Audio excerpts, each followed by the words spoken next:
false to real function are right. పొద్దున్న లేసి ఏం చెప్తాను Right.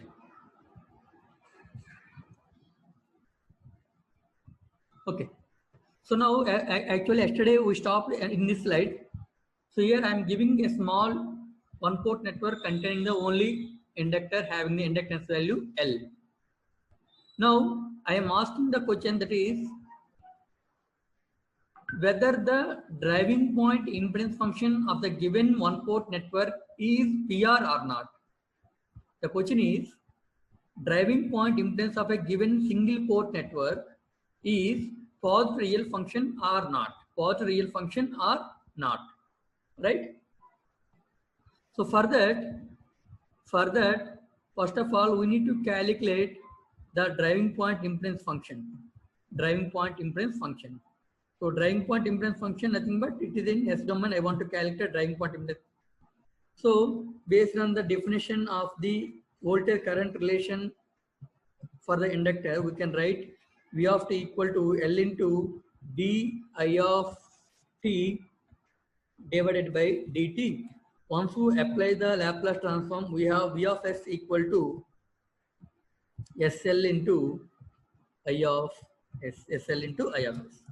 Now, driving point impedance function Z of s can be defined as V of s divided by I of s. That's equal to s into L.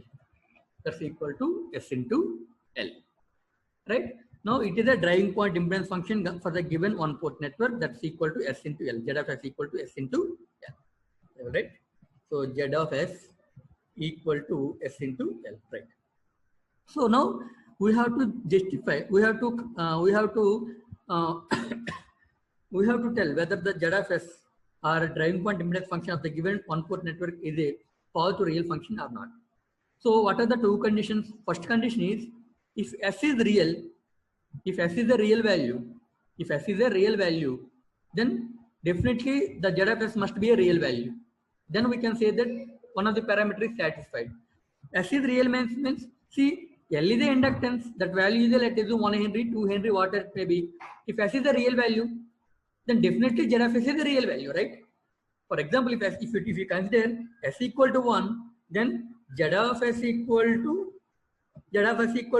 L, right? That is, L is the real value, na?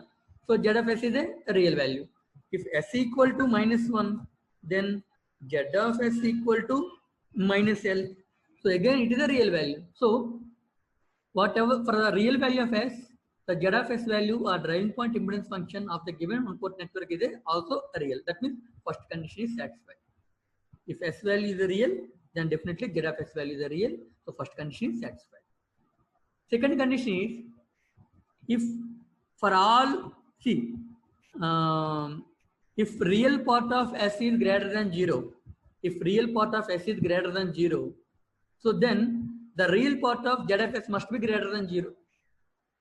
Real part of Z of S must be greater than 0. So for that I am writing like this. So Z of S equal to, so how we can write how we can write S? So I said that we can write S as a sigma. I am writing SI. SI means sigma. SI means sigma plus J omega. S J omega. So sigma SI is sigma plus J omega into L. So that's equal to, we can write SI, that is a sigma into L plus J omega into L. Right? So what they are telling is, if real part of S is positive, real part of S and sigma. Real part of S, that is nothing but sigma, if it is greater than or equal to 0. If sigma is greater than or equal to 0, then what about real part of Z of S? What is the real part of Z of S? Chapgalrama? If real part of S, that is the sigma, is greater than or equal to 0, then what about the real part of Z of S? Then what is the real part of Z of S?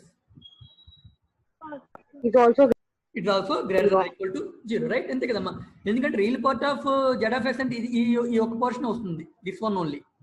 So if sigma is greater than or equal to 0, definitely this portion also greater than or equal to 0, which is called as the real part of Z of S. It is also greater than or equal to 0. So the inductor, the impedance function of a inductor is a positive real function. Impedance function of an inductor is a positive real function. Okay, Nama? Similarly, so yesterday we discussed for the resistance, now we discuss for the inductance, later we will discuss for the capacitance. Now again same question, Amma. So for the given single port network containing the only capacitive element, then tell me whether the driving point impedance of the given single port network is a positive real function or not. So we have to decide. Okay, Nama? So question is, driving point impedance of a given single port network is a positive real function or not. So how we can, so first calculate the Z of S. So if you want to calculate Z of S, first try to get the relation V of t equal to 1 by C integral I dt. INT means integral, Amma. Because I am working on a PDF file, I don't have the symbols, integration symbol. So INT means integration of I dt.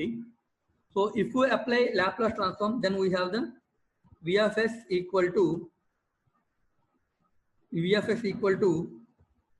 1 by SC multiplied with I of S. Right? Now I want to calculate the driving point impedance of a given single port network. So driving point impedance is defined as the ratio between V of S by I of S. So Z of S equal to V of S divided by I of S.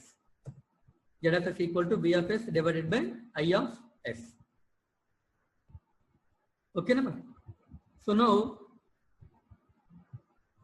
so that the Z of S equal to, now the Z of S equal to V of S by I of S, that's equal to 1 divided by SC. 1 divided by SC. Now, this is the driving point impedance function of the given one port network. The driving point impedance function of a given one port network is equal to 1 by SC. Now we need to tell whether this driving point impedance function is a positive real function or not. Whether the given driving point impedance function is a positive real function or not.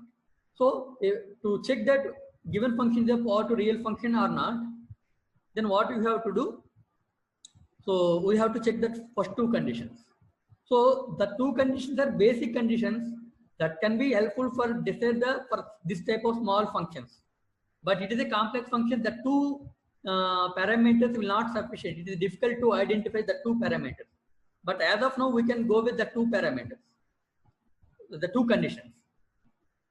So Z of S equal to 1 by the first condition is if S is real, then Z of S must be real. Is it okay, Nama? S real because C is a capacitance value. It is a positive quantity. It is not an imaginary term. Capacitance value 2 farad, 3 farad, or 6 microhenry, or 10 millihenry. Farad. 2 farad, 3 farad, 6 microfarads, or 2 millifarads. So it is a numerical value. So C is a real. Always C is a real. So if S is real, so definitely Z of S also a real, right? If S is real, so definitely Z of S also a real function. That means first condition is satisfied. If S is real, Z of S is real, the first condition is satisfied. Right? Now, coming to the second condition. So Z of S, the S can be written as sigma plus j omega. That's equal to 1 by S kadamma. So 1 by sigma plus j omega, 1 by sigma plus j omega into 1 by C into 1 divided by C. S place lo nenu sigma plus j omega note chesanu. So 1 by S ante 1 by sigma plus j omega, this, right? Now what you have to do is, so Z of sigma plus j omega is equal to, so multiply the numerator and denominator with s minus j omega, then this portion will become sigma minus j omega divided by sigma minus j omega divided by, so yes, sorry, sigma square plus omega square into c. I hope you understand. I'm doing it is actually 1 by sigma plus j omega, numerator and denominator multiplied with sigma minus j omega. So numerator I have the sigma minus j omega, and in the denominator sigma plus j omega into sigma minus j omega, that is sigma square plus omega square, and here already I have the c divided by c. Right? Now try to separate both real parts and imaginary parts. Try to separate both real parts and imaginary parts. So that's equal to, so what is the real part now? The real part is sigma divided by this one, control C. Right? Similarly, whereas imaginary part, that's equal to minus j into, what is the imaginary part? Imaginary part is this one. Imaginary part. Omega by sigma square plus omega square into c. So this is the real part and this is the imaginary part. Now, what is the real part of impedance function, driving point impedance function? What is the real part of driving point impedance function? So z of sigma plus j omega, that's equal to z of sigma plus j omega, that's equal to, so what is the real part of z of sigma plus j omega? Is nothing but real part of z of s, that's equal to sigma divided by this complete value. So this is the real part, right? So this is the real part, this is the imaginary part. Now what is the second condition? If the real part of s is greater than or equal to 0, that means real part of s and sigma. Real part of s and sigma. So if sigma value is greater than or equal to 0, if sigma value is greater than or equal to 0, so this is a positive. So this is a positive. Even though omega value negative, but omega square, that will be positive, and c also positive. So definitely real part of z of s is greater than or equal to 0. Hope you understand. So if the real part of s is greater than or equal to 0, that means real part of s, that is mentioned by sigma. If sigma greater than or equal to 0, that means sigma is positive. The sigma is positive, and the omega square is a positive. So c also positive. So definitely real part of z of s is a positive. That is the real part of impedance function is greater than or equal to 0. So if the two conditions are satisfied, so driving point impedance function of a capacitance is a positive real function. Is a positive real function. Is a positive real function. I hope you understand. So how we can check a small network function whether it is a positive real function or not. Okay. So till now we are using the two conditions. One is the if f of s is really or not for s real, and second one is the real part of f of s is greater than or equal to 0 for s greater than or equal to 0. Outunda leda check chesi. Based on that only we are decided. Because these functions are very, very small. First one is only r, second one is s into l, third one is 1 by sc. Because these functions are very, very small functions. So the two conditions are sufficient to justify whether the driving point impedance function is a positive real function or not. But if the impedance function, because if your passive network is a combination of multiple number of inductors and capacitors and resistors, then definitely your driving point impedance function is somewhat complex, not simple as we discussed. ఇప్పుడు వరకు మనం ఎట్లాగా values తీసుకున్నామో అంత simple గా మనకు driving point impedance function value అనేది ఉండదు. In that case, there is some more explanation, some more exploration is required to check whether the given network function is positive real function or not. That only these are the basic definitions. So based on the basic definitions, some more conditions we have to check whether the given network function is a positive real function or not. So for that we are going to move further. So friends, now this is the circuit which is coming with us since for the two-port network. For this circuit, I am asking you, tell me driving point impedance function of a given two-port network. Driving point impedance function of a given two-port network is a positive real function or not. So I will give 5 minutes time for you. Anyone can tell whether the driving point impedance function of a given two-port network is positive real function or not. Adi meer naku cheppagalagali. Okay, Nama? So I am giving, so first of all, tell me what are the driving point impedance functions of the given two-port network? What are the driving 1 by S plus 4. Amma, good. Z11 of S, that is equal to Amma, 1 by S plus 4. 1 by S plus 4. So we can write this one as a 1 plus 4S divided by S. And what is the another driving point impedance function for the given two-port network? 4 plus S. Good, right. So Z22 of S, that's equal to 4 plus S. So this is also a simple network function. So now my question is, tell me whether these two driving point impedance functions, these are the network functions, are positive real functions or not. Please tell me whether the given functions are positive real functions or not.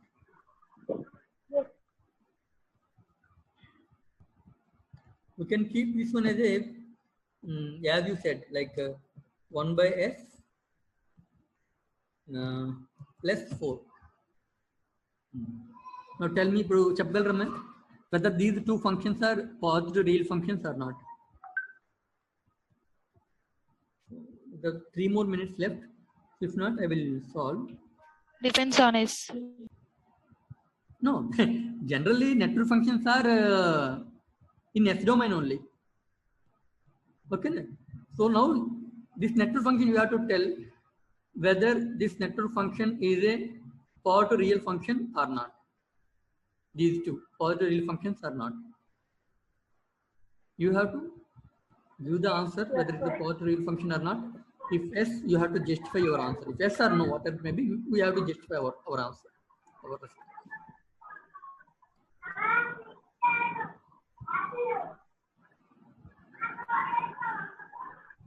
Positive real function.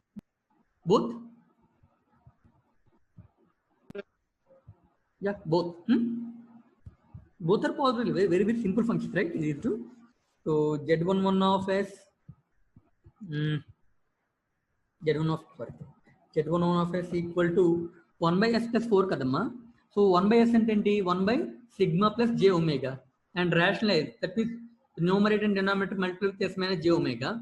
So then this term will become sigma minus j omega. Sigma minus j omega divided by sigma square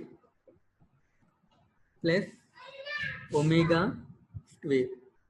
Okay, Nama? Omega square plus 4. Right? Plus 4, right? See, come to this function. If S is real, if S is a real value, 4 is a real value, kadamma. If S is a real value, that means if S is 1, 2, 3 or minus 2, minus 3, whatever it may be, definitely this complete value is a real value. That may be positive or negative. So if S is a real value, then definitely Z11 of S is a real value. First condition is satisfied. And similarly for the second driving point impedance function, if S is real value, that means S is 1, 2, 3, whatever it may be, or S equal to minus 5, minus 6, whatever it may be. So this is the real, 4 is a real value. So 4 plus some real value, definitely the sum will give the real value only. So definitely Z22 of S is a real value. So for S real, Z1 of S is a real. For S real, Z22 of S is a real. That means first condition, these two equations satisfies the first condition of the PR function. If S is real, Z1 of S real. If S is real, Z22 of S also real. First condition is satisfied. Now we have to verify for the second condition. So for that I am moving with the Z11 of S. Moving with the Z11 of S. Okay. So Z11 of S, that means S means it is sigma plus j omega. That's equal to, so ఇప్పుడు మనకి ఇందులో real part ఏమొస్తుందంటే, here we have the real part, that is sigma divided by sigma square plus omega square, sigma square plus omega square plus 4. That is the real part, right? That is the real part. Whereas imaginary part is minus omega divided by this one. Omega divided by sigma square plus omega square. This is the imaginary part. Right? So now, what is the real part of Z11 of S? So real part of Z11 of S. So real part of impedance function Z11 of S, that's equal to this is this portion, real part. Right. Now, based on the, if you observe the second condition, if real part of S is positive, that means real part of S means sigma. If sigma is positive, so numerator is positive, sigma square also positive, omega square also positive, 4 is also real element is positive. So definitely for real part of S is positive, sigma is positive, so definitely real part of this driving point impedance is also positive. So this Z11 of S satisfies the both conditions. First condition, if S is real, Z11 of S also real. And if real part of S, that is the sigma, is greater than or equal to 0, then real part of Z11 of S, that's also greater than or equal to 0. The two conditions are satisfied. So we can say that Z11 of S is a positive real function. Z11 of S is a positive real function. Coming to the Z22 of S, so that's equal to 4 plus sigma plus j omega, 4 plus sigma j omega. So we can write this one as a C. So from here 4 plus sigma is the real part, and where is the omega is the imaginary part. Then what is the real part of Z22 of S? Real part of Z22 of S, that's equal to 4 plus sigma.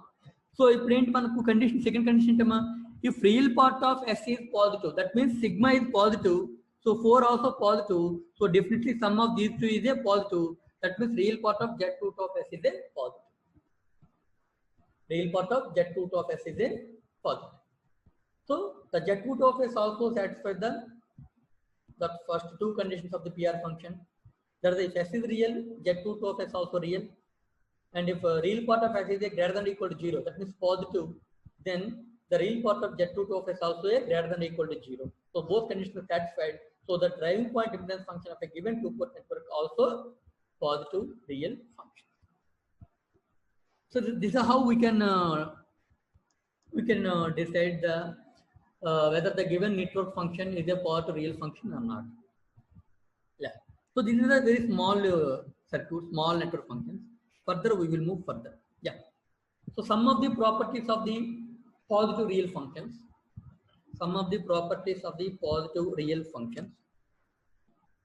The first property is, if f of s is a positive real function, then reciprocal of that network function is also a positive real function. If f of s is a positive real function, then reciprocal of that network function, that is the 1 by f of s also a positive real function. Oh, right? Good. Now, tell me, if driving point impedance of a one-port network is a positive real function, then what about the driving point admittance function? If the driving point impedance function of a one-port network is a positive real function, then what about the driving point admittance function? It is a positive real or Positive real. it is a positive real function. It is a positive real function. So because if f of x is a positive real, then The f of reciprocal x of also a positive real So if z of s is a positive real, then 1 by z of s is the y of s also is a positive real function. Next, all DPIs of a passive networks are PR functions. All DPIs of a passive networks are PR functions. DPI అంటే driving point impedance. So driving point impedance అంటే driving point impedance or driving point admittance of a passive network is a PR functions or a PR functions. That means if your network containing only passive elements like resistance, inductance and capacitance, then you no need to calculate the this property is especially helpful for the competitive examinations. If you have a network containing the number of passive elements, only passive elements, there are no active elements, only passive elements, then for such type of networks, driving point impedance or driving point admittance always a positive real function, always a positive real function. So మీకు ఏదైనా ఒక circuit, ఒక complex circuit ఇచ్చి దాని యొక్క driving point impedance function అనేది positive real function అవుతుందా లేదా అని ఒక కాంపిటేటివ్ ఎగ్జామినేషన్ ఒక క్వశ్చన్ ఇచ్చారు అనుకోండి అమ్మా, then you know need to just for explanation purpose I'm giving the explanation the previous 2 slides, but actually if your circuit containing the only passive elements like resistance, inductance and capacitance, then you no need to calculate the driving point impedance for the complex circuit, because if your network containing the only passive elements, so driving point impedance function always a positive real function. So you no need to calculate the Z1 of s and Z2 of s, later substitute s equal to sigma plus j omega, and later you have to compare, you have to verify the two conditions what we discussed in the definition of the positive real function. So the complete procedure is not required when it comes to the competitive examinations. Whereas in the academic examinations, that is based on the marks allotted for that question, you have to give the answer. Okay. Next one. If f1 of s and f2 of s functions are, if f1 of s and f2 of s are the two network functions, let us assume f1 of s and f2 of s are the two network functions, and the two network functions are the positive real functions, then the sum of the two positive real functions is always a positive real function. Sum of two positive real functions is always a positive real function. Okay, it is always a positive real function, right? But that is not true in case of the differentiation, subtraction. V1 of s minus V2 of s need not be. అది ఉండాలని guarantee లేదు. ఓకేనా, అది positive real function అవ్వాలని guarantee అయితే మనకు ఉండదన్నమాట. if f1 of s and f2 of s are two network functions and the two network functions are the positive real functions, then f1 of s plus f2 of s is a positive real function. But f1 of s minus f2 of s, we can't say it is always a positive real function. Sometimes it may be, sometimes it may not be. Sometimes it may be or sometimes it may not be. Right? Because see, f1 of s minus f2 of s means when we subtract, see this is the in the complex plane and this is also in the complex plane. So it has a remainder part, real part and remainder part. And it also has a real part and remainder part. When we subtract here, so the complete after subtraction we have the one real part or imaginary part. That final real part will containing the real part of this one minus real part of this one. Real part of f1 of s minus real part of f2 of s. The subtraction may be positive or may not be positive, right? When you subtract one value from another value, అది always positive రావాలని guarantee లేదు కదమ్మా. That may be a positive or may not be positive. అంటే real part of these two may be positive or may not be positive. We can't say it's always positive. That's why I'm telling that need not be. So అది జరగవచ్చు. Maybe f1 of s, f2 of s అనేది positive real కావచ్చు, కాకపోవచ్చు. But f1 of s plus f2 of s always a positive real function. I hope understand. Next, poles and zeros. I think if you అమ్మ control system subject చదువుకున్నారమ్మా? No, sir. Control system subject ఏమైనా 2-1 ఏమైనా చదువుకున్నారా?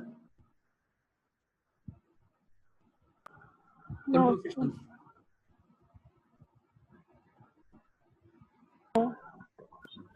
okay. No, sir. No, okay, good. It's okay. So then we will check how we calculate the poles and zeros. We have to check that also. So poles and I will. We have 4 more minutes. Okay, we will check how we calculate the poles and zeros. If if the pole for a PR function, that for a positive real function, the poles and zeros must be lie on the left side of the S-plane, not on the right side. Not lie on the right half of the S-plane. That means all poles and zeros of a given PR function, positive real function, must be located on the left side of the S-plane, left half of the S-plane. Left half of the S-plane అంటే మీకు ఇంతకు ముందు ఒక S-plane చూపించాను కదమ్మా. I will show you this one. So this is the S-plane.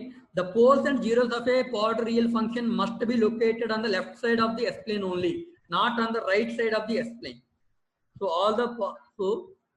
that means all the poles and zeros must be located on the left half of the S-plane here only, not on the right side.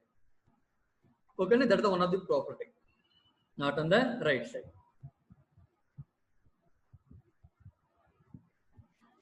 Right. Next, poles on the j omega axis must be simple with real and positive residues. So I will explain these residues when we discuss about some problems. So, but what they are saying is poles on the j omega must be simple. So that means the poles means the poles are generally located on the j omega axis. So in this case, that will be very simple. Poles must be located on the j omega axis, and poles and zeros must be located on the left half of the S-plane. The left half of the S-plane. Okay, ma'am? Right. So we have 3 more minutes of time. Okay. Then for a while we will discuss about how we calculate the poles and zeros of any positive real function or any network function. How we calculate the poles and zeros. Very simple.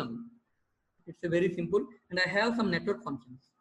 So we will start for that only. Yeah, here. See. So I have a test below function is a PR or not. I will tell how we test this one in the next class, tomorrow's class.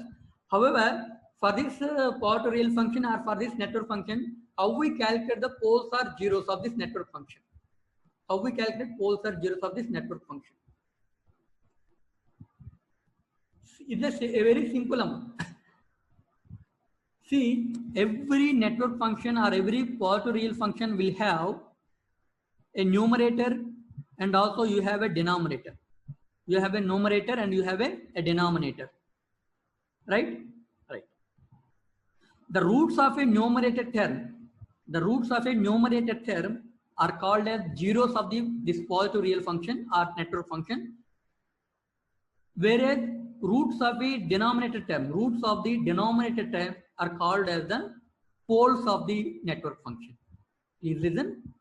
Roots of the numerator are called zeros, and roots of the denominator are called as poles. Okay, that's it. Very simple. So now you can tell what are the zeros of the given network function and what are the poles for the given network function. What are the zeros and what are the poles of the given network function? The network function is y comma Amma -5, comma -1 -1. comma -5. y comma -1. Those are the zeros. And what about the poles of the given network function? Poles of the given network -7 comma -2. Yes, -7 comma -2. Right? And then that's it. So that's how we calculate the zeros and poles. Generally, zeros are defined as the roots of a numerator, and whereas the poles are defined as the right. So we need to test the given function f of x equal to x square plus 6s plus 5 divided by x square plus 9s plus 14, whether it is a positive real function or not. So to test the given function is a positive real or not, we have to check some necessary conditions by inspection method. Those conditions are, first condition is all the polynomial coefficients must be real and positive. All the polynomial coefficients, like means coefficient of s square, coefficient of s, and constant, all are must be positive and real. So that's the one condition. So if you observe here, the coefficient of s square is 1 in the numerator, 6 in the numerator, and 5, and whereas in the denominator 1, 9, 14. All are positive and real. So the first condition is verified by inspection. Next one is the maximum difference between highest degree in the numerator and denominator is 1. Maximum difference between highest degree in the numerator and denominator must be 1. So if you observe the degree here, highest degree is 2, and here also highest degree is 2. So difference is 2 minus 2, 0. So which is less than 1. So that's also satisfied. Radhama, door close cheyana.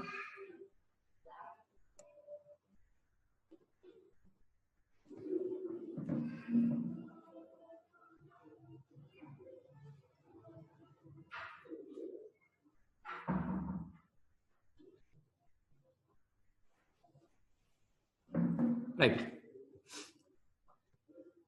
All right. So the maximum difference between the highest degree in the numerator and denominator, there is a 2 minus 2, there is a 0. Similarly, there is a second condition also verified by inspection. And the third condition is the maximum difference between the lowest degree in the numerator and denominator must be less than or equal to 1. Maximum difference is 1.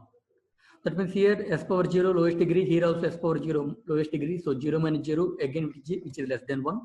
So that also satisfied. And what is the fourth condition that can be verified by inspection? That is, there is no missing polynomial terms from the highest degrees to the lowest degree in both numerator and denominator. Until and unless if all odd or all even degrees are missing. All odd or all even polynomials are missing. So here if you observe in the numerator, we have the s square, s power 1 and s power 0. So all the polynomials are available from the higher order to lower degree, higher degree to lower degree. Similarly, in the denominator also we have s square, s power 1 and s power 0. Here also it's also verified. So all the four conditions are verified. All the four necessary conditions which can be verified by using inspection that are satisfied by the given network function. So there is a possibility, there is a highest probability, there is a high probability to become this network function as a positive real function. However, there is some other methods we need to verify. So that is all the poles, that is all the poles of a given network function, all the poles are zeros. All the poles and zeros of a given network function must be located either on the j omega axis or on the left side of the S-plane. Okay, all poles and zeros must be located either on the j omega axis or on the left side of the S-plane. So for that we need to calculate the poles and zeros of a given network function. Later we have to mark them in the S-plane and we have to check whether all the poles and zeros are located on the left side of the S-plane or not. Okay, so for that, see.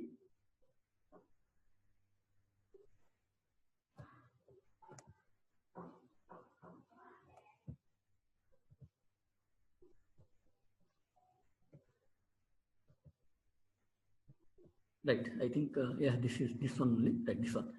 So this is a problem, right? So now we have to calculate the zeros and poles and we have to mark it on the S-plane. So this is s power s square plus 6s plus 5 divided by s square plus 9s plus 14, the same function which I have considered here. Now separate, see, we can write the numerator as s plus 5 into s plus 1 and denominator as s plus 7 into s plus 2. So the roots in the numerator, the roots of the polynomial which is in the numerator are called as the zeros, and the roots of the polynomial in the denominator are called as the poles. So here zeros are -1 and -5, that are the roots, nothing but zeros, and where the poles are -2 and -7. So mark them in the S-plane. So this is the S-plane. So zeros are -1 and -5, where the poles are -2 and -7. So if you observe the S-plane, all the poles and zeros are located on the left side of the S-plane. At the same time, all are interlaced. Interlaced means the poles and zeros are coming in the alternative fashion, like 0 pole, like that, or pole 0, pole 0. In an alternative way that may come. So 0 pole and 0 and pole, and all are located on the left side of the S-plane. So that condition also satisfied. And what is the another condition that need to be checked for the testing of the PR function? That is the, if f of x has the poles on the imaginary axis, the residues at the poles must be real and positive. So, however, no need to verify this condition, because if f of x has the poles on the imaginary axis, but if you observe our problem, all the poles are located on the real axis, negative real axis. No pole is available on the imaginary axis. So no need to check that. No need to check this third point. Now finally come to the fourth point. That's the a of omega square calculation. Calculate a of omega square. So how we calculate a of omega square? I already told you. So a of omega square is equal to m1 into m2 minus n1 into n2 as s equal to j omega must be greater than or equal to 0. Here m1 is nothing but the even polynomials in the numerator, m2 is called as the even polynomials in the denominator, n1 are the odd polynomials in the numerator, and n2 are the odd polynomials in the denominator. Right? Okay. Now how we will do this? How we will verify this condition? We will check now. See. Right. See. This is the actual polynomial. In that polynomial, what I told m1 is nothing but the even polynomials in the numerator. So what are the even polynomials in the numerator? S power s square plus 5 into s power 0, right? That means s square plus 5 is a even polynomial. So m1 equal to s square plus 5. m1 equal to s square plus 5. Right? I think you understood. S square plus 5. And what about the m2? Anyone can tell? M2? Anyone can respond? M2? 6s. No. S square plus 14. Good. M2 is s square plus 14. Good. N1? 6s. 6s. Yes, good. N2? 9s. Good. That's it. Right? So you have to note it down. M1 s square plus 5, M2 s square plus 14, N1 at 6s, and N2 9s. Now calculate M1 into M2 minus N1 into N2. So M1 into M2 minus N1 into N2. So M1 into M2 means s square plus 5 plus s square plus 14 minus N1 into N2 means 6s into 9s. That is 54 s square. 54 s square. Right? And we need to verify this value at s equal to j omega, right? We need to verify that value at s equal to j omega. See, it is not a minus, I told yesterday. It is not a minus, it is s equal to j omega. So at s equal to j omega, what is this value? We have to verify. So replace s equal to j omega in place of s in this equation. Then what happened? See, first of all, multiply. What happened? S square into s square, s to the power 4 plus 14 s square and 5 s square, 19 s square, and 14 into 5, 70 minus 54 s square. And finally, we will get s square, 19 minus 54, that is 35 s square plus 70. Now, in place of s, replace the j omega. So, j omega whole to the power of 4, nothing but omega to the power of 4. Oh. Similarly, minus 35 s square, replace s equal to j omega. Now, j omega means j square omega square. J square equal to minus 1 already is minus 1, so it will become plus, and we have the omega square plus 7. So, definitely this value will be positive because omega is a real value, real positive value. At the same time, omega to the power of 4 and omega to the power square. It never be a negative value. This is never be a negative value. So, always a positive value. So, omega is always a positive value. So, this complete expression a of j omega, omega to the power of 4 plus 35 omega square plus 70 is greater than 0. So, that last condition also verified. That last condition also verified. That last condition is this one. So, inspection is completed and this also verified. Sorry. So, inspection methods are verified and poles and zeros on left side of the S-plane over. Third condition is not required and this also satisfied. So, all the conditions are satisfied. So, the given network function the given network function s square plus 6s plus 5 divided by s square plus 9s plus 14 is a positive real function. I hope you understand how we test a network function is a positive real function or not. Right?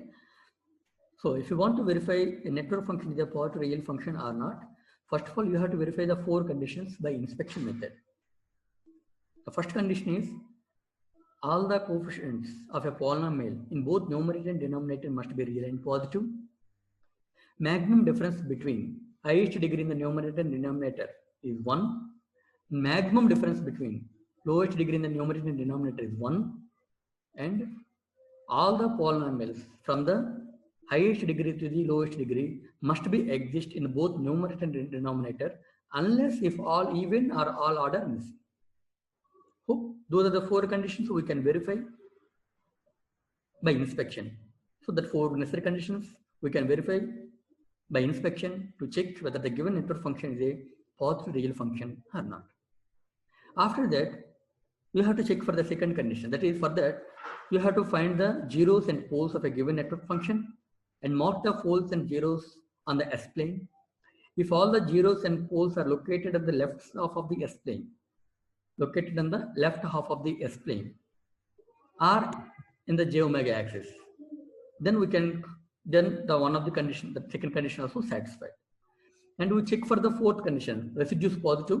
That will be that condition we have to check only if the poles are available on the imaginary axis. But whereas in this problem, no pole is available on the imaginary axis, no need to check the 3rd condition. That is called residue test. The 3rd condition is called as a residue test. And coming to the 4th condition, that is m1 into m2 minus n1 into s2 at s equal to j omega must be greater than or equal to 0. So we have to verify that also. Where m1 and m2 are the even functions, even polynomials in the numerator and denominator, and n1 and n2 are the odd polynomials in the numerator and denominator. So I hope you understand how we solve this one. Later, now we will check for this second problem. Test below function is a positive real function or not. Test below function is a positive real function or not. We have to check it. We have to verify this one. Hope? Right. Again, first of all, we have to check that 4 conditions by inspection. We have to check the 4 necessary conditions by inspection. First condition is all the coefficients in the both numerator and denominator must be positive and real. So if you observe here, s square coefficient is 1 and constant is 1, it is a positive and real. S cube coefficient is 1 and s coefficient is 4, that also positive. So first condition is verified by inspection. All the coefficients in the numerator and denominator must be positive and real. Next, the maximum difference between highest degree in the numerator and highest degree in the denominator must be 1. So if you observe highest degree in the numerator is 2 and highest degree in the denominator is 3, so difference is a 1. Don't think it is absolute value you have to consider. Absolute value. Huh? That means numerator minus denominator, denominator minus numerator. You have to consider the absolute value. So 2 minus 3, 3 minus 2, you have to take the deferred by maximum 1. So here difference is 1. And lowest degree difference. Here the lowest degree is s power 0, 0. And in the denominator, lowest degree is s power 1, 1. So in the numerator, lowest degree is a 0. In the denominator, lowest degree is a 1. Again, the deferred by 1. 0 minus 1 or 1 minus 0, 1. Deferred by 1. So the 3rd condition also verified by inspection. And the 4th condition, 4th necessary condition that we can verify by inspection, that is all the polynomials from the highest degree to the lowest degree must be exist until and unless if all odd or all even are missing. See, coming to the numerator, s power 2 is there and s power 0 is there, but s power 1 is not there. So that odd is missing. Both evens are available. So you can go, that test is also passed. That means if exist all even from the highest to lowest, then it's fine. If exist all odd from the highest to lowest, that also fine. If exist all polynomials from the highest to lowest, that also fine. That means if all the polynomials from the highest degree to the lowest degree must be exist, then it's good. Otherwise, if all odd polynomials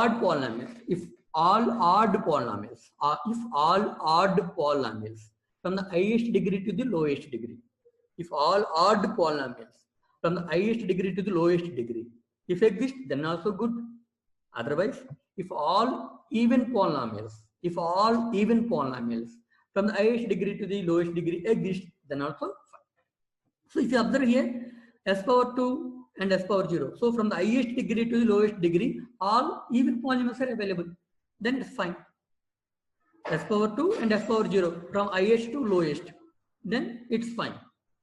Similarly, s power 3, s power 2 missing, s power 1 is there, s power 0 is there. That means from the highest degree to the lowest degree, all odd polynomials are available. From highest degree to the lowest degree, all odd polynomials are available. Then that's also fine. So that means the fourth condition also verified. Right? So I hope you understand.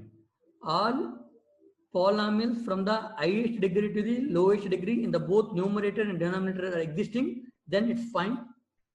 Or if all odd polynomials from the highest degree to the lowest degree exist, then also fine. All odd polynomials, you have to observe, all odd from highest to lowest. Or if all even polynomials from the highest to lowest exist, then also it's fine. Right? Okay. So this is satisfied all the four conditions. This satisfied all four conditions. Sir, By using the inspection method. excuse me, sir. Amma? మనం ఇక్కడ numerator కి separate గా denominator కి separate గా తీసుకోవాలా sir? Yes, madam. అవునమ్మా. అంటే numerator లో ఆడ్ మిస్ అవుతుంది, డినామినేటర్ లో ఈవెన్ మిస్ అవుతుంది. అలా అంటే మనకి చెప్తున్నా, ఇప్పుడు మీకు న్యూమరేటర్ వెరిఫై చేసుకోవాలా, డినామినేటర్ వెరిఫై చేసుకోవాలా? సో ఫస్ట్ న్యూమరేటర్ తీసుకోండి. సో న్యూమరేటర్ తీసుకొని హైయెస్ట్ డిగ్రీ నుండి లోయెస్ట్ డిగ్రీస్ వరకు అన్ని పోలినామియల్స్ ఉన్నాయి అనుకోండి, దెన్ ఇట్స్ ఫైన్. అలా కాకపోతే అది లేదు అనుకోండి, next you check for whether all odd polynomials are available from the highest degree to the lowest degree, all odd. ఓకేనా? సో అలాగైనా కానీ దట్ కండిషన్ ఇస్ పాస్డ్. లేదు, if all even polynomials from the highest degree to the lowest degree are missing, all available, then also that passed. Same thing we have to verify the three conditions for the denominator also. So if మనం ఇప్పుడు numerator తీసుకున్నాం అనుకోండి, s power 2 highest degree నుండి lowest degree general గా s power 0.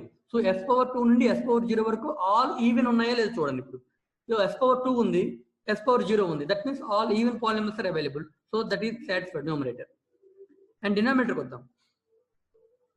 వద్దాం. It is s3 + 4s. So missing terms ఉన్నాయి అంటే first condition మీకు వర్కౌట్ అవ్వదు. ఫస్ట్ కండిషన్ ఏంటి? If all the polynomials from the highest degree to the lowest degree exist or not.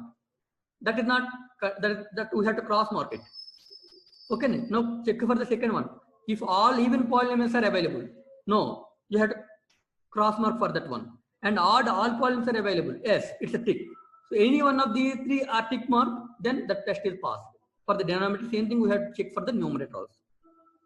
అర్థమైందమ్మా Sindhuja? Yes, sir.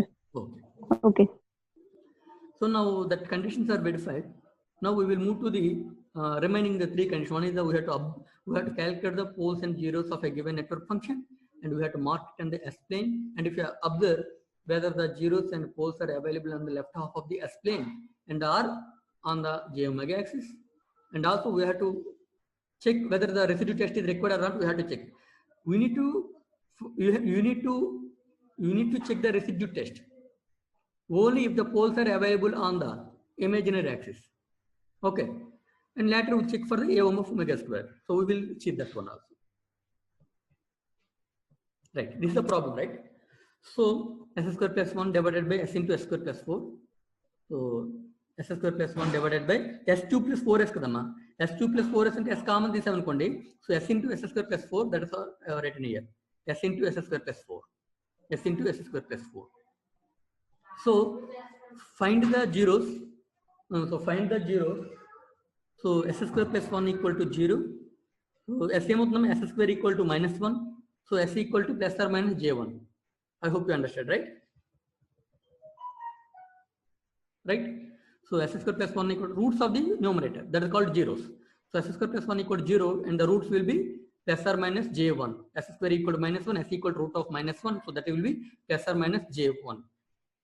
So the So zeros are plus j1 and minus j1. So it shows that zeros of the given network function located on the imaginary axis.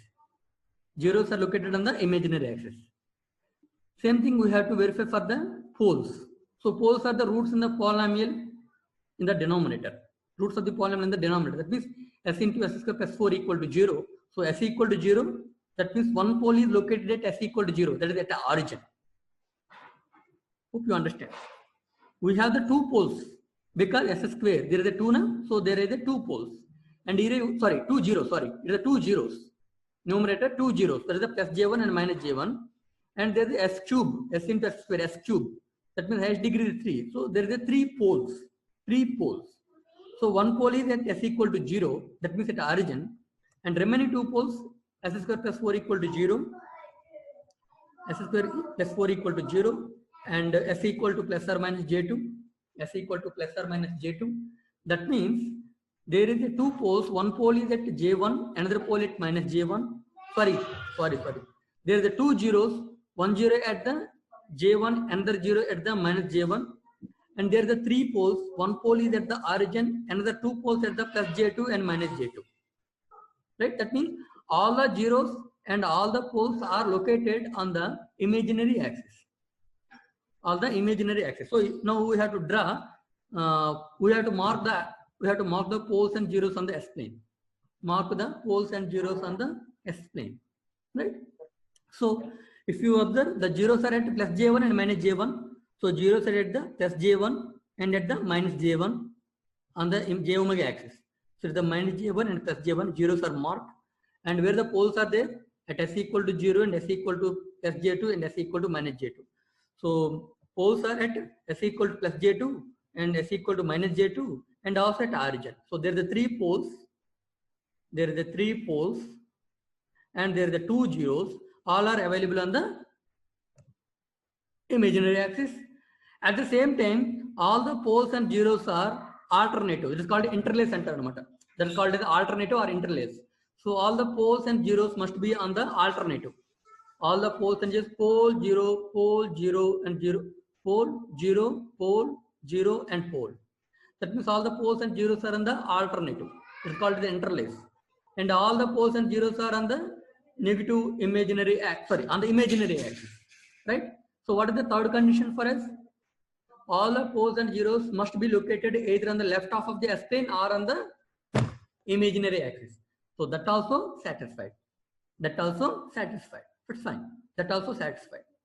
Now, what is the third condition? Yeah.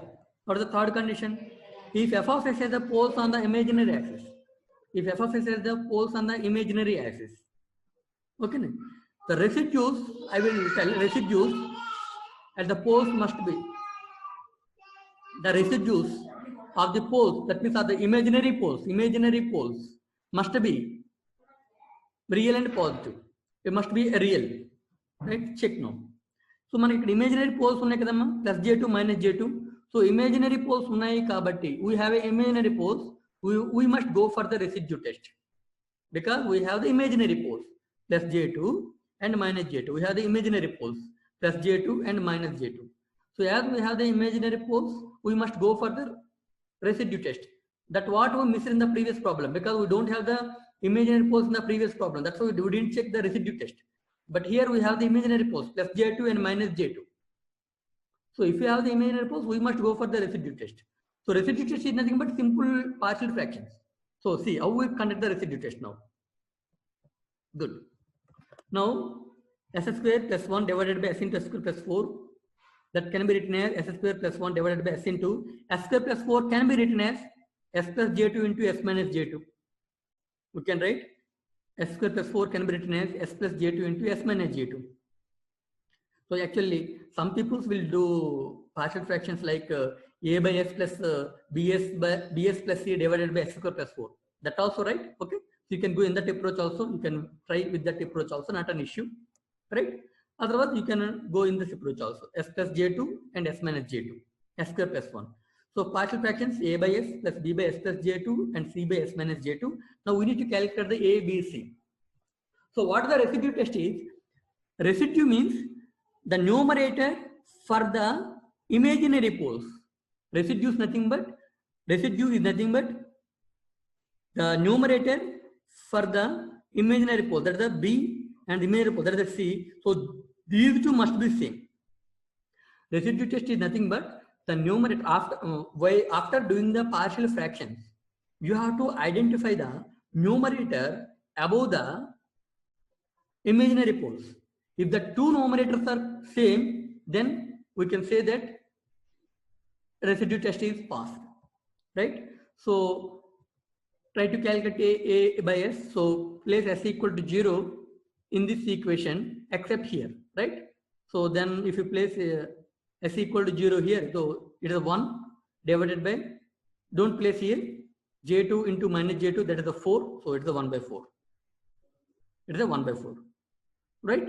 And similarly B, how we get the B? So replace S equal to minus J2. Replace S equal to minus J2 in this equation except at S plus J2. Except at S plus J2. Then we have 3 by 8. Then we have 3 by 8.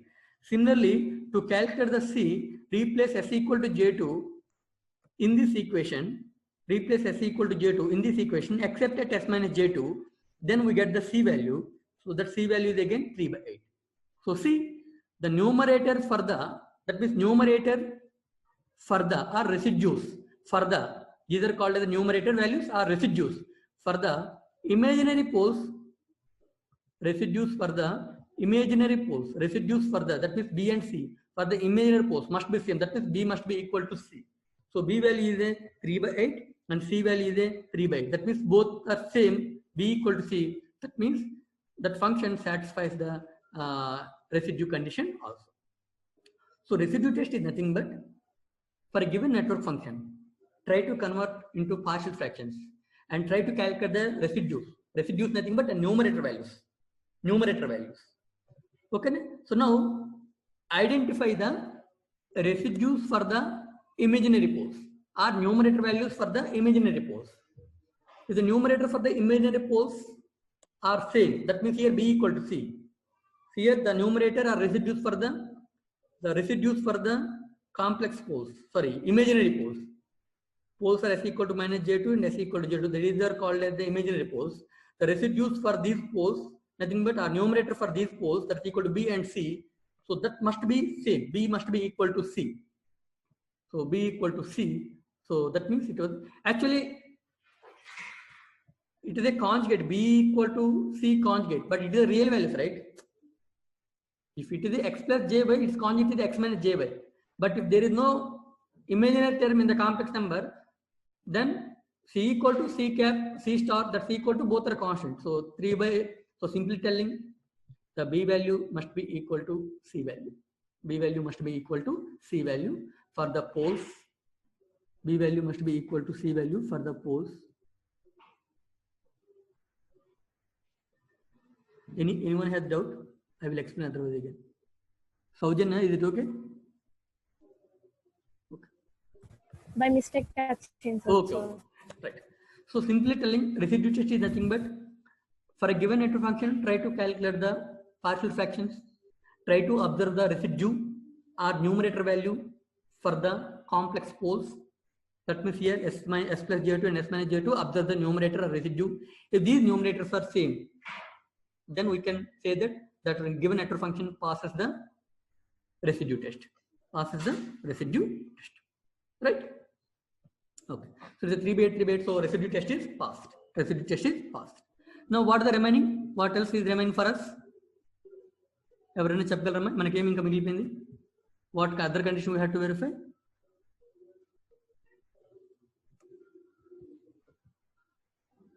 What is the other condition we have to verify to finalize whether the given network function is a pure function or not?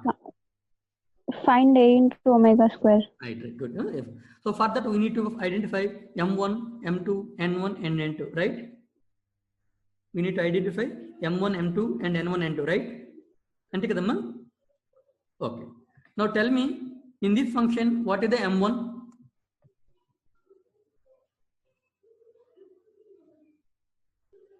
We are checking for this network function.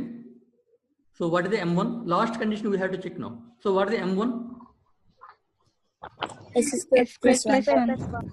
S square plus Mm. S square plus 1. S square plus 1. M1 equal to S square plus 1. M2 0. 0. M2 0. S cube plus 4S. And N1 0. N1 0. N2 S cube plus 4s. 4. So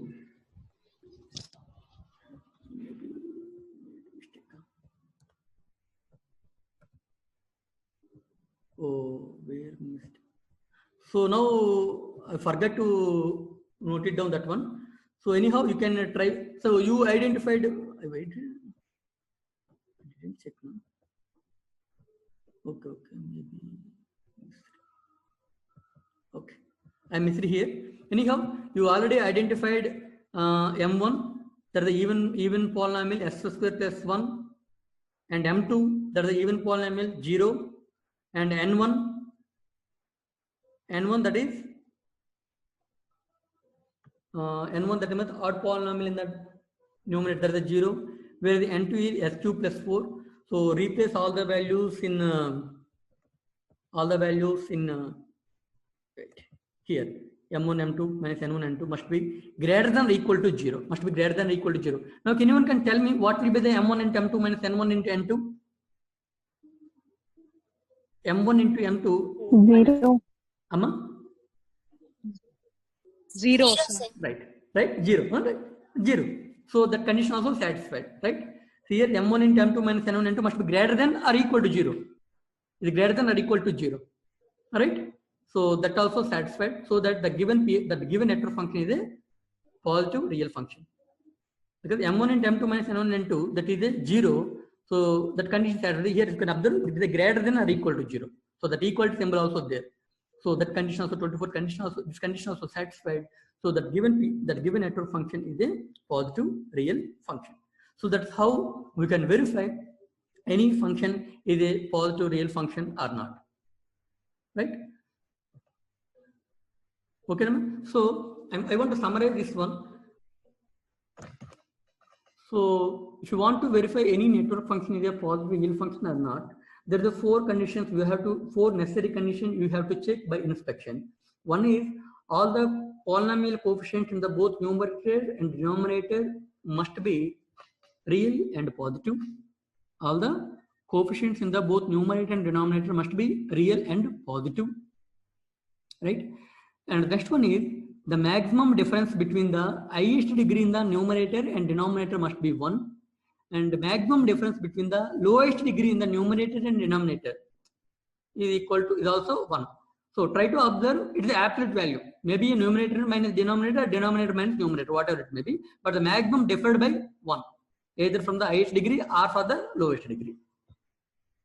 And where the fourth condition that we can verify by inspection is in both numerator and denominator, all the polynomials from the highest degree to lowest degree must exist. R, not end. ORR. All the odd polynomials, either in the numerator and the denominator from the highest degree to the lowest degree must be exist. ORR. All the even polynomials from the highest degree to the lowest degree in the numerator and denominator also exist. If any one of these three are satisfying, then we can tell that condition also passed. So these four conditions we have to verify by inspection.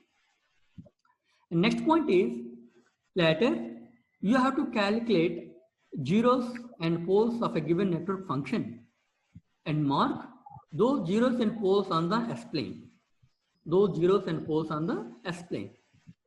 And if all the zeros and poles must be located on the on the left side of the S-plane, that means on the left side of the S-plane or on the imaginary axis.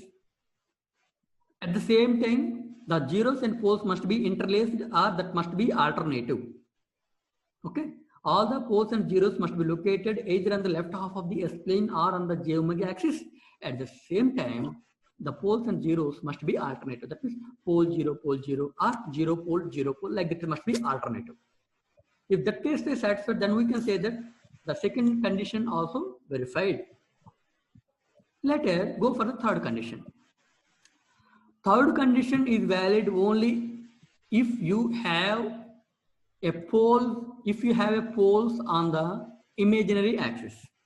If you have a poles on the imaginary axis. Suppose if you have a poles on the imaginary axis, now try to convert the given network function into the partial fractions and identify the residue or numerator value for the imaginary poles. If the numerator values of the imaginary poles are equal, then we can say that the residue test also passed. The numerator value or residue value for the imaginary poles only we have to verify. Imaginary poles only we have to verify. In the problem, it is plus J1 and minus J1. So plus J1 plus J2 minus J2, plus J2 minus J2. So for S plus J2 and S minus J2, what is the numerator and what is the residue? If the residues are same, then we can say that residue test also passed. Right? Last one is you have to verify A of omega square that must be greater than or equal to 0. A of omega square must be greater than or equal to 0. So A of omega square must be greater than or equal to 0 means you have to identify M1, you have to identify M2. So M1, M2 nothing but the M1 and M2 are nothing but